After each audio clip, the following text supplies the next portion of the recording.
Hello, I'm Elton Robinson, back from a week out of the country, bringing you your April 21st grain and oilseed update.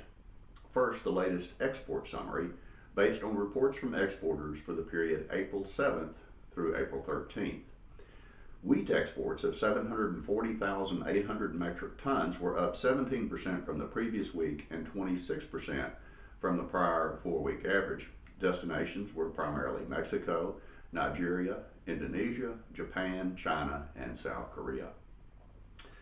Corn exports of 1.4 million metric tons were up 31% from the previous week and 3% from the prior 4-week average. Primary destinations were Japan, Mexico, Peru, Taiwan, and the Dominican Republic. Grain sorghum exports of 136,000 metric tons were up 39% from the previous week and 40% from the prior 4-week average. The destinations were mostly China, followed by Mexico and Japan. Rice exports of 57,900 metric tons were down 33% from the previous week and 22% from the prior 4-week average.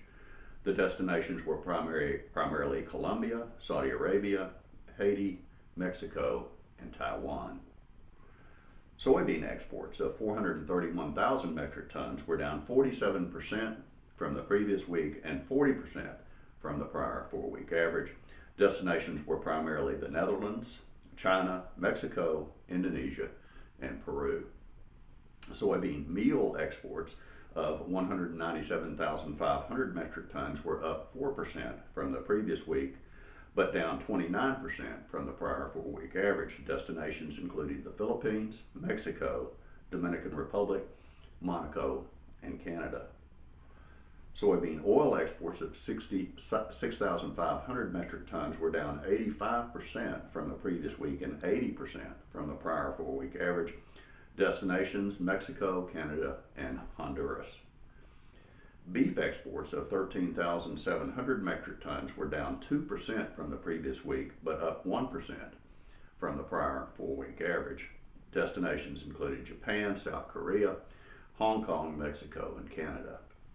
Pork exports of 17,500 metric tons were down 19% from the previous week and 23% from the average. Destinations: Mexico, Japan, South Korea, China, and Canada. I'd also like now to go over some highlights from USDA's April 11th World Supply and Demand Estimates. U.S. wheat ending stocks for 2016-17 were raised 30 million bushels on lower feed and residual use. Global 2016-17 wheat supplies were raised 1.7 million tons due to higher projected beginning stocks and a 300,000 ton increase in production. Corn used to produce ethanol was raised 50 million bushels to 5.45 billion bushels. Offsetting this increase, however, is a 50 million bushel reduction in projected feed and residual use. Worldwide, in South America, Brazil corn production was raised primarily on a larger projected second crop area, and Argentina corn production was increased on the latest harvest results, indicating better than expected yields. U.S. rice ending stocks for 2016-17 were lowered 3 million hundredweight on increased exports at 49.1 million hundredweight. These would still be the largest all rice ending stock since 1986-87. The 3 million hundredweight export increase is all rough rice, which is at a record 46 million hundredweight, with 2 million for long grain and 1 million for medium and short grain. Global rice supplies were raised 800,000 tons on increased production. Exports were lowered slightly, and global ending stocks were increased 400,000 tons to 118.1 million, the largest since 2001-2002. Soybean ending stocks are projected at 445 million bushels, up 10 million from last month. Global soybean stocks are projected at a record 87.4 million tons, 10.3 million above last year.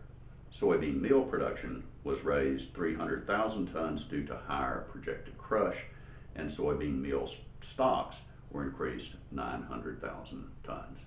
Well, that's it for this week's report. I'm Elton Robinson. See you next week.